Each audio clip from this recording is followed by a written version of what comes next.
好，我们来看一下这一回，这库克去到中国大陆掀起了一阵旋风。那当然，对于他来说是要赶紧的这稳住苹果就 iPhone 在大陆的市场哦。所以我们看看他昨天出席了他在上海静安的旗舰店开幕，它是全球第2大，亚洲第1大哦。那画面也是非常的壮观哦。我们看到就是有很多的果粉去到现场，然后一起倒数。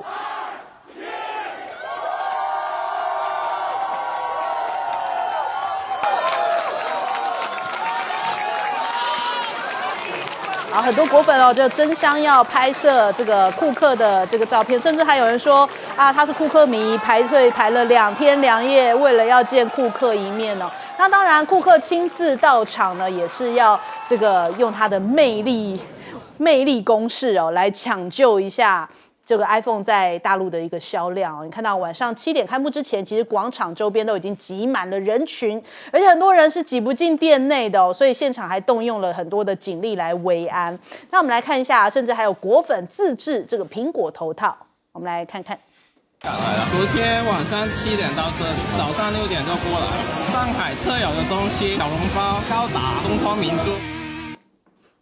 好，所以呢，其实这一回果粉要抢的就是它这个白玉兰礼盒，人家讲说，很有繁花的一个感受哦。因为这一次他其实就是找郑恺，就是在《繁花》里面演出的这一个角色来跟他同框，来释放出来他到中国大陆的这个讯息哦。所以连这一次他的这个限量款哦，也都是用这个白玉兰的礼盒，而且现在价格已经炒到了400块的人民币。那他这一回不但是这个还讲上海话来跟大家这个等于说拉近关系哦，甚至还跟这个郑恺一起拍抖音呢。我们来看看。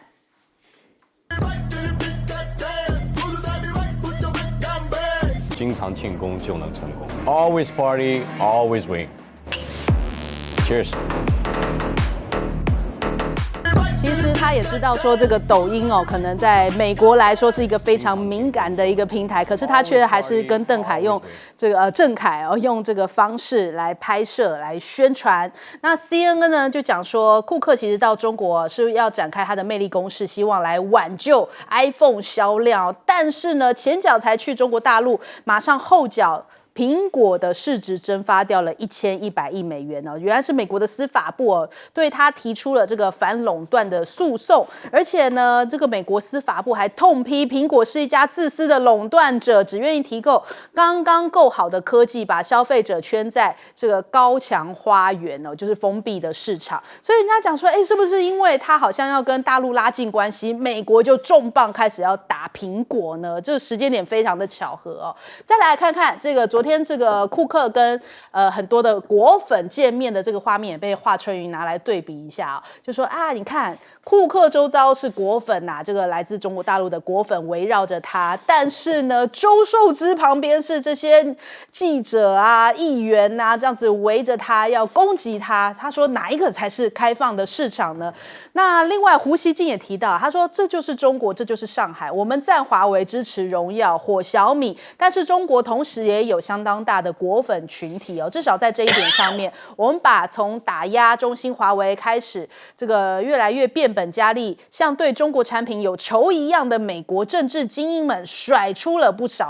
晓得多少条街啊，就是说我们这边更包容、更加的开放哦，反而是你美国小鼻子小眼睛啊。那再来，大家关注到说这个中国发展高层论坛，昨天我们在讨论说，到底会是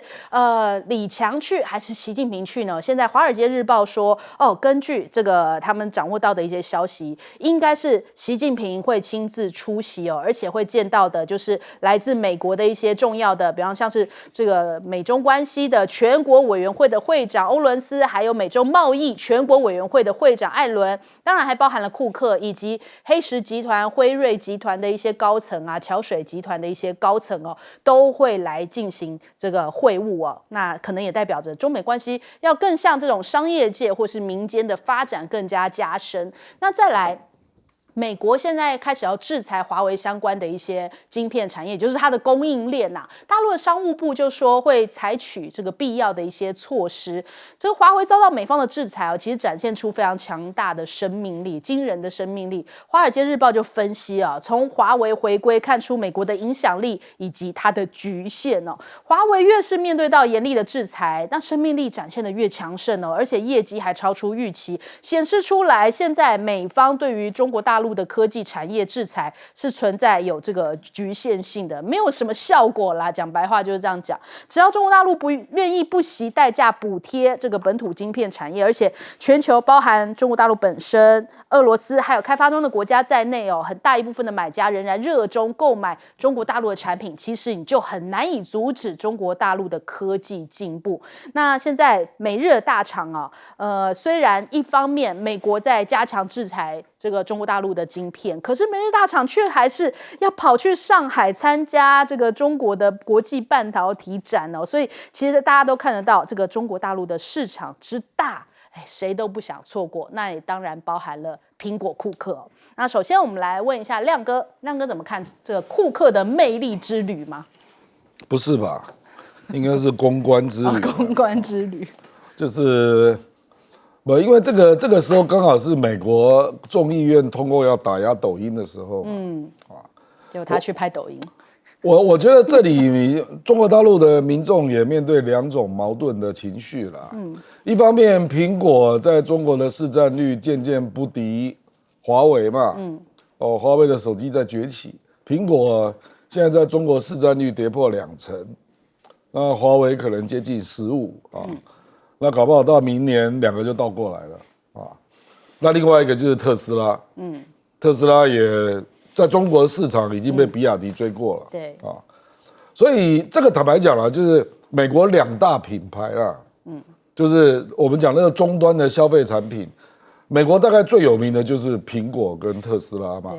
那其他都是网路的啦，什么 FB 啊，什么 YT 啦，那种都是网路产品。我们讲实体产品他们也进不去。这里就是一个问题了，就是说如果美国的终端的制造的货品那个苹果手机还有特斯拉的电动车都面临困境，而且对手都是中国，这个中国大陆是一则以喜啦，一则以忧啦，因为美国人一定会反弹的啦，美国人历来如此啦，就是当他的制造业面临冲击的时候，他就开始有歇斯底里的民族主义、爱国主义就会出现。比如说最近最明显就是这个日本钢铁要收购美国钢铁，这个华尔街是举双手赞成啊，结果拜登却因为川普说我们一定要留住美国钢铁，因为那是百年企业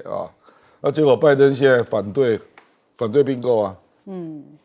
那事实上美国钢铁你如果不接受日本钢铁并购，那你就准备破产了，或者是后来我们就看到没有并购成功，然后美国钢铁当天股价就大跌15%，然后就有另外一家美国公司说那我们来买，那你这样岂不是让美国钢铁的股东大受损失吗？对，那他就是因为这样，只是一种盲动的爱国主义，就说我们美国企业收购，所以未来就业还是都是由美国人来当老板。我觉得就是这种思想嘛。所以坦白说了，华为目前看起来，我认为我对苹果是不乐观，对特斯拉也不乐观啦。可是接下来可能你就要面对美国那种爱国主义、歇斯底里的情绪又开始了。好，来问介老师。其实从这个近100年甚至更长一点的这个人类社会的这个经贸发展的这个历史来看那采取保护主义对他国市场或这个产品抵制制裁的国家，基本上最后都是自己受害。那么采取怎么讲？采取自由开放然后让市场来决定这个供需的这些国家这些政策基本上最后都胜出。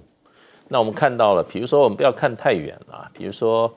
2次大战结束以后，美国采的是自由开放保守，这个自由开放然后货物自由流通，然后呢没有保护主义的，到处希望别人不要保护了。对，结果美国的经济啊，哇，一飞冲天了。对，那个时候中国大陆是正好是要闭关自守，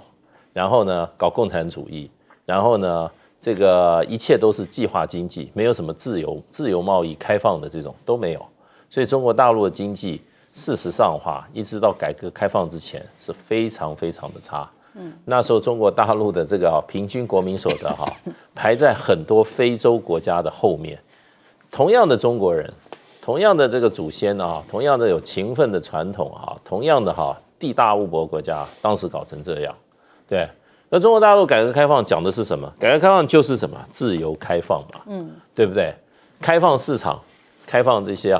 开放这个自己的这个产品自由出去。那你看中国大陆40年来像这个改革开放事实上创造人类社会一个国家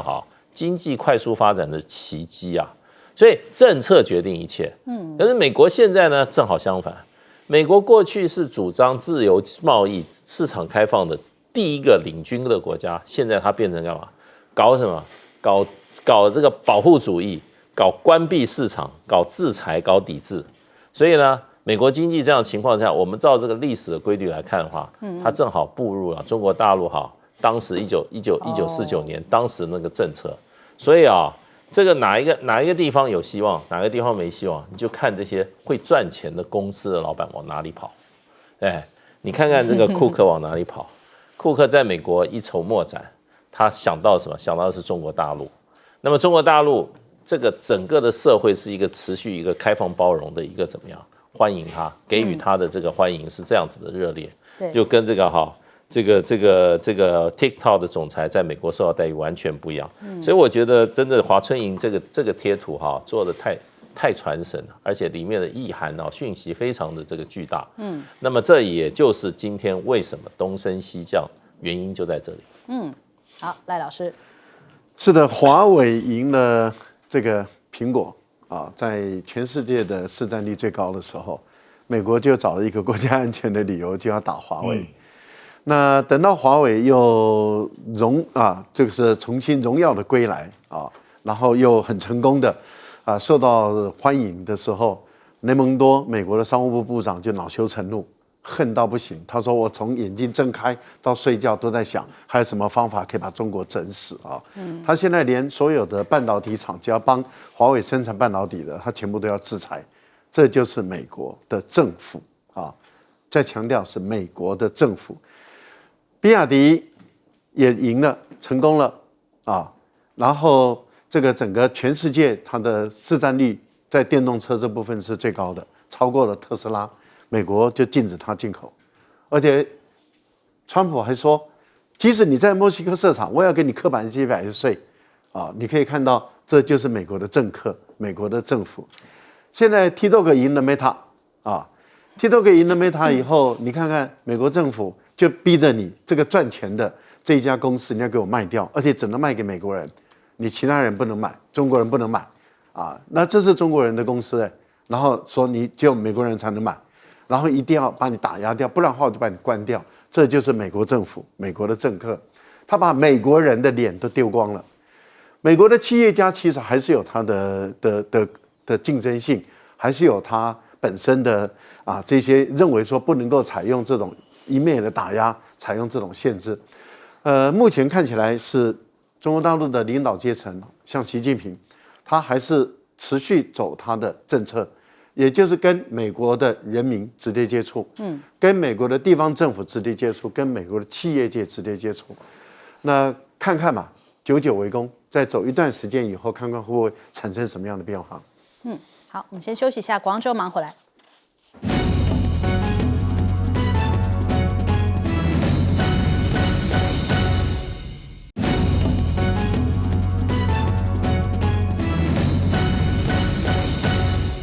好，我们来看一下，今天有一个事情，被闹得很大，在国际的版面上面就竟然有英国航空2名空姐，涉嫌种族歧视因为她就好像要模仿亚裔的眯眯眼，甚至还嘲笑中国旅客，引发非常大争议。我们来看看。Give me a pie， 你慢慢炒。Give me a pie， 你慢慢炒。对这段影片他们其实是放到 Instagram 上面，后来就被人家转发到这个抖音上头，哇，就引发了轩然大波那根据英国的媒体报道说，两个人现在都已经被炒鱿鱼了。那除此之外这英国是不是都全面的从官方到民间都在反对这个反华这样的一个风潮呢？英国的国会议员还引述就英国的外交部的内文说，去年11月，英国政府已经决定无限期暂停考虑制裁中国官员。起初，英国的官员不愿意正面的评论。一天之后呢，又有另外一个官员讲说从来没有排除制裁任何人或个体所以感觉上面英国也是跟着美国的步伐一直在打抗中牌那日本当然也是一个小老弟比方说比亚迪现在也变成日本的眼中钉这些日子我们在讲说日产跟丰田他们说现在要联手来对抗比亚迪结果连日本的政府也跟着唱和他们就出手啦，就说4月份的时候要调降比亚迪的购车补助就是要限制比亚迪在他们的市场，要把你的价格给拉高，你的补助就比较少一点。还有美国的议员讲说，不止比亚迪现在连中国大陆的无人机，就是我们常听到的这个 DJI 的大疆那他说这个无人机在我们这边市占有90%，所以现在也要拉高它的关税，要给它加税25%因为这个无人机都是来打情报战的，所以他们现在连这个大疆也列入，只要就是中国大陆表现的比较好的企业跟品牌现在全部都变成了美国的眼中钉除此之外，这个美国现在反正就是卯足全力连这个盟友们，就是中国大陆的盟友们也同样也得罪了美国，就是你不可以跟中国大陆站在同一边。那所以现在欧美开始要制裁，就说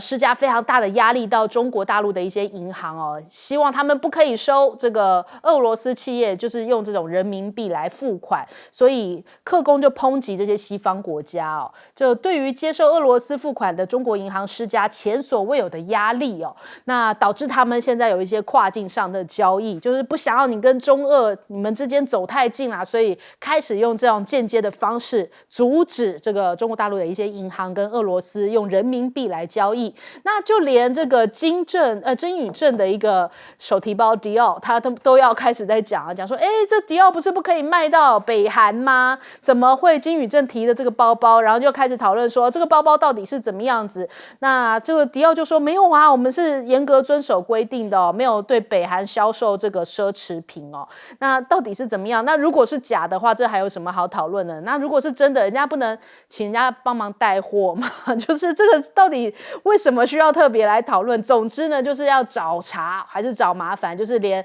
用一个迪奥包都要讲的说，这是不是有规避了安理会的制裁所以连一些安理会或者是像联合国一些单位好像都要跟着美国的步调一起开始在那边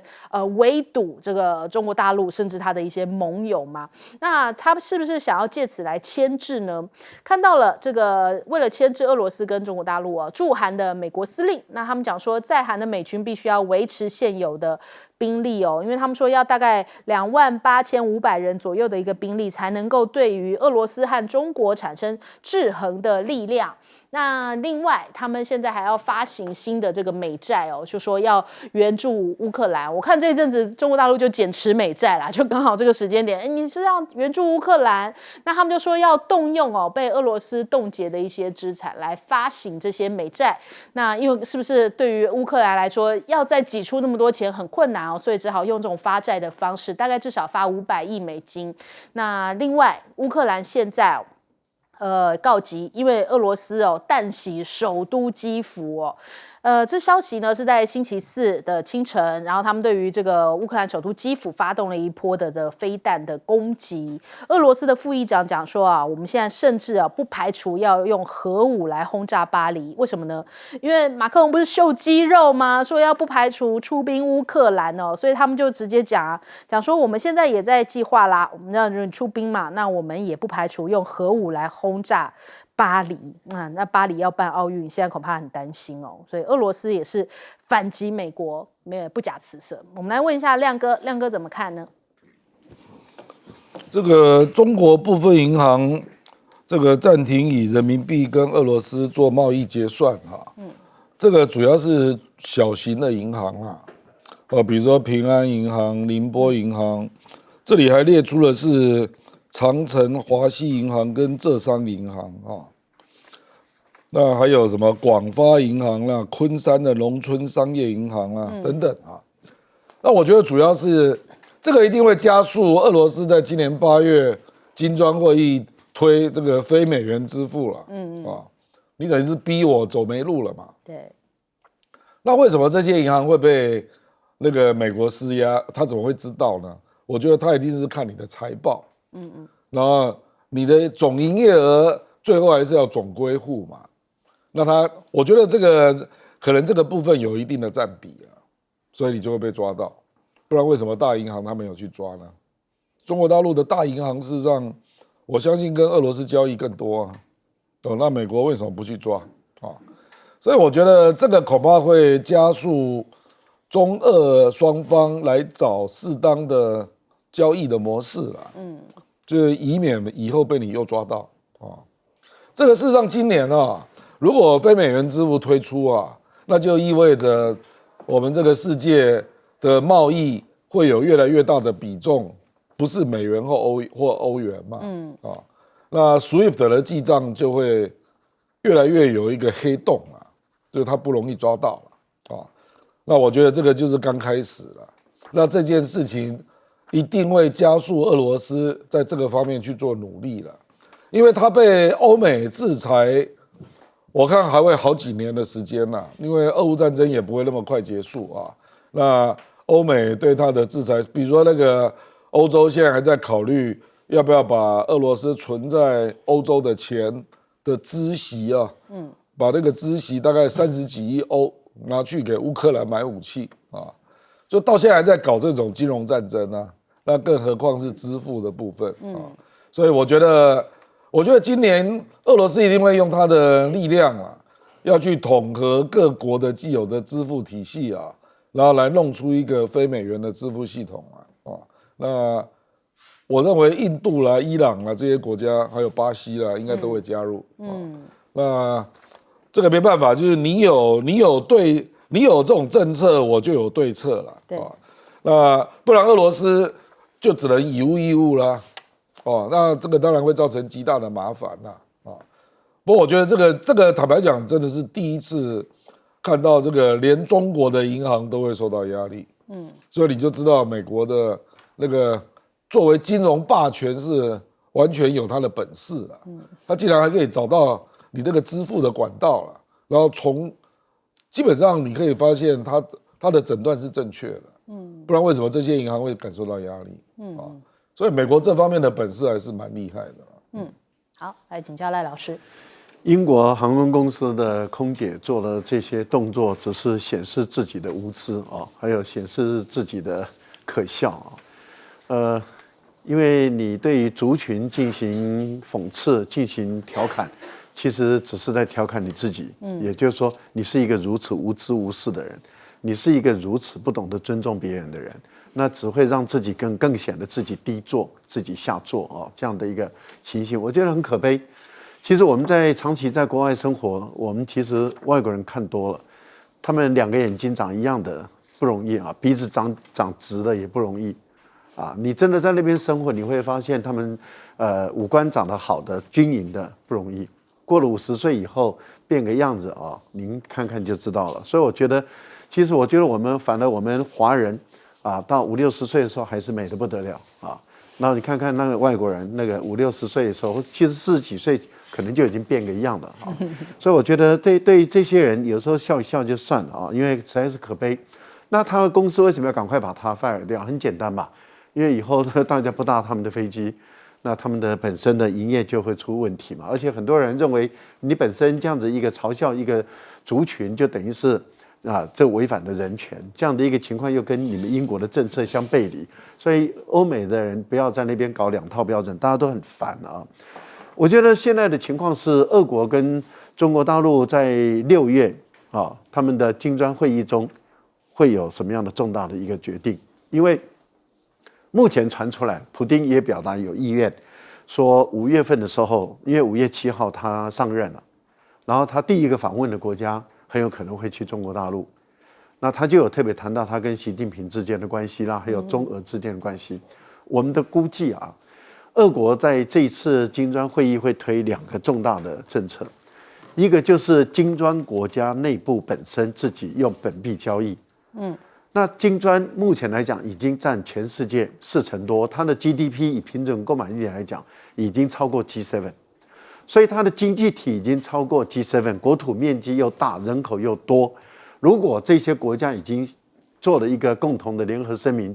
做了一个决议，开始要推这些国家内部的贸易采用本币交易的话，而且不要忘了这里面有很多的产油国，包括俄罗斯，包括阿联酋，也包括沙特阿拉伯，还有伊朗等，这些都是大的产油国。你想想看，这些产油国他们都用本币交易的话，那美元在国际货币一定会萎缩。另外一个他们要做的就是什么呢？要做的是数位化。一旦做了数位化以后，美国的监督就完全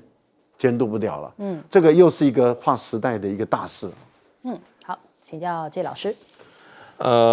就是日本现在也开始对这个电动车采取这种差别性待遇了。它本来是因为要怎么样，要这个节能减碳嘛，转换这个汽车的这个燃这个能源所以都鼓励电车。所以它过去你买电车，你就有这种特别的补贴。那现在变成你买日本的电车有补贴，那买外国的电车，买这个中国大陆还有德国电车没有补贴这个就是一个我觉得这个日本这个国家这个所谓的制造业这个一个耻辱。为什么？因为日本的汽车本来真的不是靠保护才在世界上占有一席之地的，对，它可以到世界都打赢别的国家的汽车，结果在自己国家要靠自己的政府来保护，这就是日本已经在告诉全世界说，日本的电动车做得不好，没有办法跟别人竞争。因为这个讯息，我觉得就看到这些国家，真正国家是起起落落。日本在80年代、90年代那种制造业的那种势如破竹那这个很少全世界的那个气势跟那个水准，现在看起来都没有。对，居然堂堂的这个世界最知名的日本的这些汽车业在自己日本跟外国车竞争，要靠日本的政府来补贴，来保护。所以我觉得这个真正就是说，一个国家一个民族就看你自己努不努力。你有努力，你愿意这个向上10年8年20年30年，这个风水就轮流转了。对，现在日本我上一次看一个报道，就变成就是说，日本消费者喜欢买中国的电动车，而不喜欢买日本的电动车。对，那为什么呢？其实日本的那个报道就说，就是一个很简单，性价比，价格比日本的车更有竞争力，可是内部的不管它的这个性能还有内装都比日本车强很多。所以这个整个，所以岸田文雄不得已做出这种保护日本车产业，真的是正好显示日本的汽车产业在电动车这一块已经竞争不过中国大陆了这个就是正好的一个证明了。另外，像这个莫斯科这些这个俄罗斯这个副议长讲这句话可见俄罗斯现在对这个西方国家，尤其这些欧洲这些国家，他内心的一种非常非常的厌恶。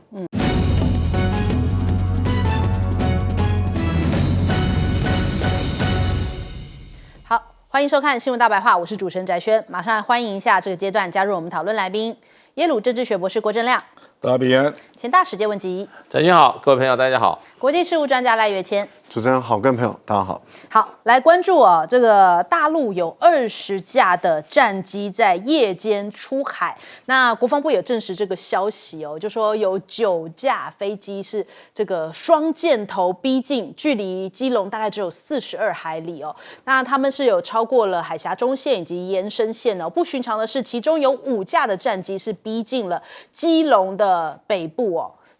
大概42海里左右，那有4架是距离基隆西北方大概57海里，然后进入我们的防空识别区所以是不是也显得就是这有一点更加的紧张？那这个国防部昨天也有证实这项消息。另外，我们看到了这个独家直击的消息是，玉山舰来测试支援东部作战的能力，那顺利这个破靠花莲港。在今晨呢，这个有3艘的花莲港的港勤船以及海巡舰艇护航，在这个支援之下呢，缓缓驶入了花莲港的17号码头，验证战时支援东部作战的这个作战能力，借由超大度量以及这个装载能量，然后来对于战时的时候在东部进行各项装备运送的支援任务。那人家就想到了，现在我们的台海会不会越来越像南海一般紧张哦？南海这个对峙的画面让大家非常的这个 shock。我们来看看这个画面哦，这是中非铁线礁海上的对峙画面曝光了，直八盘旋，然后大陆的渔船配合海警舰艇来拦截哦。那这段画面显示出来，双方在登礁之前呢，在海上已经出现了对峙情形。一艘大陆海警2000多吨的这个5204号舰哦，与不下10艘的陆籍渔船，在这个跟菲律宾的船只这个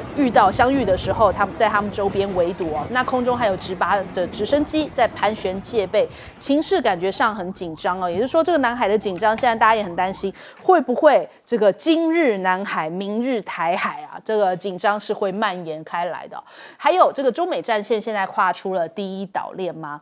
关岛不加紧为这个台海冲突设防空系统，美国的将领担心哦，这恐怕会来不及哦。这是美国的印太司令部的阿基里诺，他在众议院作证的时候呢，他说：“议员们应该要加速为飞弹防御系统来提供资金哦。”所以人家讲说，哇，讲出了大实话，原来重点是说这个钱要下来，要钱的呀。那他说，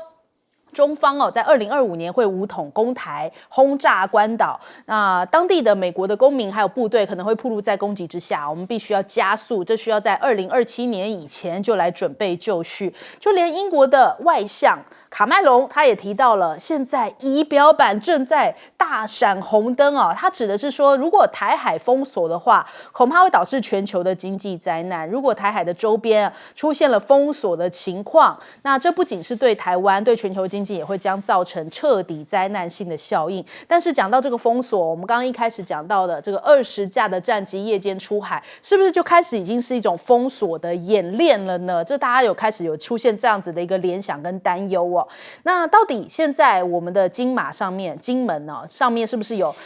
美军常驻呢？我看到今天联合报特别一直在讨论常驻的常到底是时常出现的常还是长短的长。他说这是不同的，意涵不一样。他说是因为不断的翻译转载才有不同的这个解释哦。那其实《华尔街日报》讲说，台湾是承认离岛有美军的存在。国防部长邱国正在回答这个问题的时候，他说：“美国的特种部队教官会派往金门。”那他说这个承认美军是在台湾领土上的活动，的确是有。那到底是常驻还是常驻变成现在在争论啊？他并没有时常在这个地方，他不是长期在这个地方，到底是怎么样？总之，他是有出现在那个地方嘛？那这个是不是就会踩到中国大陆所认定的红线，这个7条红线之一哦？那我们来看看这个国防部现在又赶紧说了，这只是一个以讹传讹，并没有这个进驻常驻在我们的这个外岛这个地方哦。那反过来，国防部如果要现在赶快讲说这是一个以讹传讹，那赶紧跟《华尔街日报》抗议一下啊！如果他们这样子讲的话，是不是会造成这个台海之间的紧张升温呢？好，再来看看中美的军事比肌肉啊，歼20的这一段画面，我们看到大陆的一些官方视频啊，都有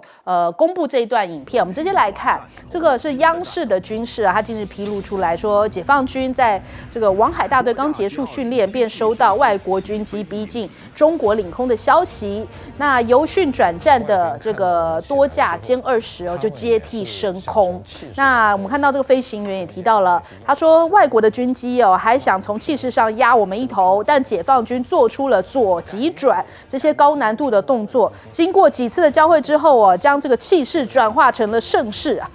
一举逼退了外国的军机所以这段画面的释放出来，代表说中国大陆好像也是对准了这个外国的军机释放出来，我们没有在怕你的。那是不是也会反映出来这个台海或是南海的紧张？中国大陆不会退的，中国大陆只会你越逼近，它越会强势回应首先，我们来问一下亮哥怎么看这个今日南海，明日台海嘛？我这个金门是外岛啦，澎湖是离岛啦。那因为那个离岛澎湖美军跑越南店被嗲到嘛，所以这个没有办法否认啊。可是金门美国是否认的，那当然也因为金门本来就从来没有包括在这个美台的防御条约里面啊，因为金门就是福建的内水嘛，所以这个美国无论如何要否认啊，不然他等于是介入了这个中国内部了啊，所以这个美军并没有否认澎湖有这个军事顾问啊，可是他不会叫驻军啊，他的用词大概就是他确实有培训官啊、军事顾问啊。那事实上，《华尔街日报》也不是第一天报道了。事实上，华尔街本来就在讲说，他会美军会派培训官到台湾来啊。对。那如果你再加上你军购也要有一些培训的相关的专业人员，那一般估计最多是200人啊。哦，就是包括训练新的武器的使用啊，那包括训练我们的这个单兵的战术操演，然后再加上有一些特别设备，比如说这次绿扁帽就是操作那个微型的无人机嘛，啊，这样加一加大概是200啦。那200，美国是否认说没有到金马啦，那当然在台澎地区都有啊，知道你坐高铁你就会碰到了啦，这也没什么啊。这个大家早就习惯了啊，可是这个叫不叫常驻啦？这个我认为他们可能是一阵一阵啊，他会调来调去了啊，因为乌克兰这个2014年克里米亚被并入俄罗斯之后，北约也是这样派培训官到乌克兰，那刚刚好那个人数也是差不多是200人，这差不多啊。那8年之后就发生了俄乌战争嘛，对不对啊？所以乌克兰的军队基本上事实上有相当程度是接受了北约的训练啊，那你这个就尽在不言中了啦啊，你就我们跟乌克兰越来越像了。他事实上就是要把你慢慢的转成乌克兰嘛。事实上，我们再举另外一个例子啦，比如说最近就传出说，美国会不会卖给我们那个 Link 22啊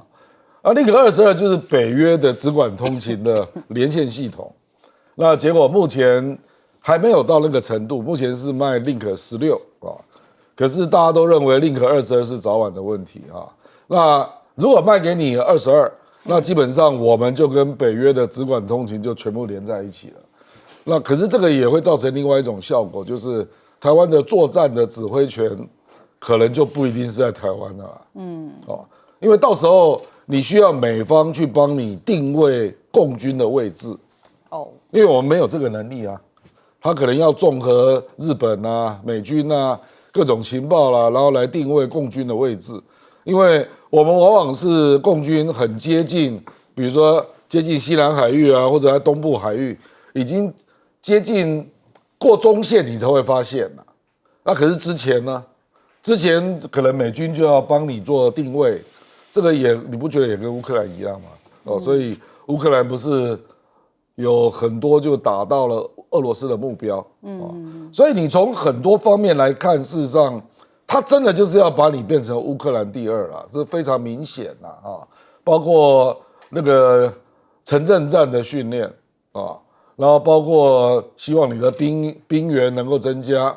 那现在义务役不是增多了吗？然后你也看到卫戍师要增加1个营，第6营在文山区嘛，对不对？然后那个连那个士兵的那个急救个人包也在增加内容嘛，不是吗？还有各个民防系统啊，这个通通都是乌克兰的编制啦。实际上这个 idea 也不是美军的 idea 而已啦，事实上台湾也有一些人也去研究了乌克兰的部署啦，那也有写出文章，那给我们的高层啊，所以坦白讲，这个绝对不是说他强迫你怎样，是有点一个愿打一个愿挨啦，那就逐渐形成了这样的体制。可是你说，最近是不是大陆那边对台湾的这个压迫性的作为就越来越多哈？我觉得这个有时候是互相的啦。比如说你美国，我认为它不一定是针对台湾，你知道，它是针对美国啊。比如说，你美国你怎么可以派训练官到澎湖嘞？那而且你一度这个美国之音、华尔街日报都承认，那你是在干嘛？那大陆那边当然要互别苗头嘛，对，所以你就看到飞机就更接近你啊，然后一下给你来20架，然后距离41海里啊，然后你就看到澎湖突然之间就出来7艘渔船啊，就是灰色地带的作战也开始啊，然后这个军事的部分的逼近也开始啊，我认为它是跟美国在互别苗头啦，倒不一定是针对台湾啦啊，可是。因为赖清德他们还在观察啦，赖清德520还没到啊，所以你看我们即使发生了那个金门撞船事件啊，可是大陆做的动作还是没有如预期那么快升温呐啊，这个如果他要升温，那船可以来更多啊，可是并没有啊。那最近还因为他的大陆渔船又翻覆嘛，那还出现了两岸这个协力救援的情况啊。我认为他最近的动作是针对美国的，因为美国确实在加大这方面对大陆的施压了，当然也包括菲律宾的方向。好，请教介老师。这个绿扁帽的部队哈，事实上它不是打这种科技战的，也不是打什么这个什么大规模会战，它是近身搏斗的战绩。这种近身搏斗战绩最主要续战就是在城镇战、岛屿争夺战这里面很重要。所以我觉得现在美国的这些资源的人力也好技术还有这些武器基本上都是往台岛的这个城镇战，一个坚壁清野然后这种利用地形地物来打一个持久的类似甚至像一个游击战这样子的一个战略战术方向去发展。所以这个跟我们国军原始的这个台岛防卫战略是不太一样的。过去我们台岛防卫，我们不希望把台湾当作主战场，所以我们这是歼敌于境外，决战于滩头，对，差不多那个时候就要看出一个胜负了。如果说一定要把这个敌人把他深入诱引到内陆去打这些这种绿扁帽部队所熟悉的战法的时候，那台湾可真的是没有后方前方了，到处都可能是战火。我讲一个如果看过蓝波的。这个电影的话，蓝波就是绿扁帽的，他就是在那个山里面哇，那简直是跟那个超人一样，没有人能打得过他。那可能美军也是看到我们台湾山林很多所以希望我们的部队将来跟解放军是在这些山林里面去搏斗的，那也就变成说各地都可能是战场了。所以这个战术战法，我们要思考一下，是不是符合我们台湾的这个整体的利益。是不是我们要走到那一步？那还是说，军事的这种方式的话，对我们来讲，我们根本不愿意走到这一步，然后就不要花时间了，跟这些绿扁帽这些人在那边有什么好扯的嘛？对，说穿了，这些绿扁帽部队在我们这个澎湖还被我们的当地的这些我们这些骁勇善战的这些小朋友还痛扁一顿呢，对不对？所以呢，我觉得基本上就是说，跟着美国走的话。那么台海未来的冲突就是要服务美国的目的，美国的利益，而不是服务台湾人的利益。当然最好我们是希望不要有战争我们希望有很多避战的措施，而不是天天跟你们搞备战，然后呢把这些美方的人员境外的人士来告诉我们这场战争要怎么打。对，这些我觉得都是越走越偏越走越荒谬。那这个我看到就是说玉山号那么它这个装备的配备可以说它是一个两栖登陆战的一个怎么讲，一个很重要的一个利器，它有1万吨左右它上面可以装载很多这些陆战用的使用的这些装备装甲车悍马车还有运兵车这些都有的，上面还有2个直升机那当然就变成这种战具的话，就台湾来讲，这个是属于反攻大陆时期需要的对那现在做这一艘船的话，那你可能它基本上那就是运补外岛了。对于这个外岛受围困的时候那或者另外就是说，那么就是说，如果说我们的东岸被攻击的时候，我们西海岸的战力去怎么样去填补了。不过整个来讲，大概就是它整个能够载重的人数不到400人。那对于这个台湾的防卫能够产生多大的效益我觉得还是一个问号啦。那所以这个现在我觉得看不清楚这个蔡英文民进党政府到底希望防卫的政策的重点在哪里。东一个西一个哈，让我们看不出一个系统来。好，请教赖老师。20架战机夜间出航这个基本上来讲就是训练夜间的作战能力。训练夜间作战能力就是要建构一个全天候的打击作战力量，这是很重要的。也就是说，任何时间都可以出击。如果说今天这些战机，尤其是编队飞行的这个战机，它没有做夜间的夜航训练的话，那它基本上就只能白天打仗，晚上不太能打。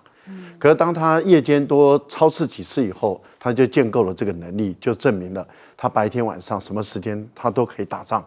这个对于中国大陆的这个空军跟海军，尤其是空海或者空地一体战的作战能力就越来越强大了。我想这个是很明白的事情，我们的国防部也很清楚尤其是我们的空军，他们更清楚知道说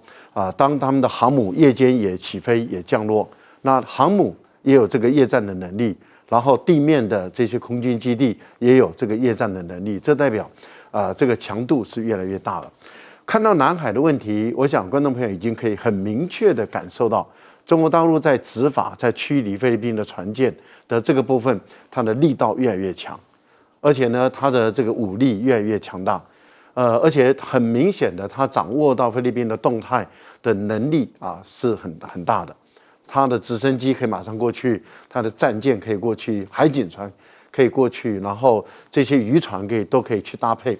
我觉得菲律宾在闹的话对菲律宾没有任何好处。原因很简单，就是解放军现在在南海南部战区跟东部战区，其实他们的练兵的强度高到我们可以感受到，他根本就是在跟美国人对打的一种操练。也就是说，事实上，大陆这边是把美国当假想敌，而不是把菲律宾，因为菲律宾那种国家太弱了，太好打了。那我觉得大陆是把美国当假想敌，而且以习近平在两会里面对解放军所讲的下的命令跟指示，其实就是谈到要为海上军事斗争，其实就是指的就是要准备打仗。那准备打仗做准备，那是跟谁打仗呢？当然跟美国人打仗嘛。所以我个人的推断是，大陆这边事实上是随时准备好要跟美国人开战。如果美国人敢介入、敢挑衅，这也就是为什么突然间之前美国很高调的说：“哎呀，因为这个都是美国之音报道的官方的媒体还有就是我们的中央社也报道说美国的绿扁帽部队已经进入这个金门、进入澎湖，而且他们的协调指挥中心放在龙潭我们的这个特战部队特战旅这个总部里面，那都这么高调的讲，怎么今天否认呢？那今天你美国人，你们的美国之音，你官方的宣传机构，你都这么高调的说，怎么今天都否认呢？其实这个就代表什么？两会之间，大陆的这个论调已经转变了，在政府的工作报告中已经不再谈和平，那也就是说，事实上就是要该打就要打了。所以你会看到这个 F-35的这一次跟歼20的一个对战我其实看得很明白。第一个，你 F-35对中国大陆来讲并没有隐身效果，它可以看得到。第二个呢，歼20是空优型的战机，完全可以压制你 F-35。这个对美国人来讲，其实影响是很大。所以美国自己的空军都说，以前他们是1打多，现在是要多打1。那这个就代表他们不具有空优的这个战机。好，我们先休息一下，广州忙回来。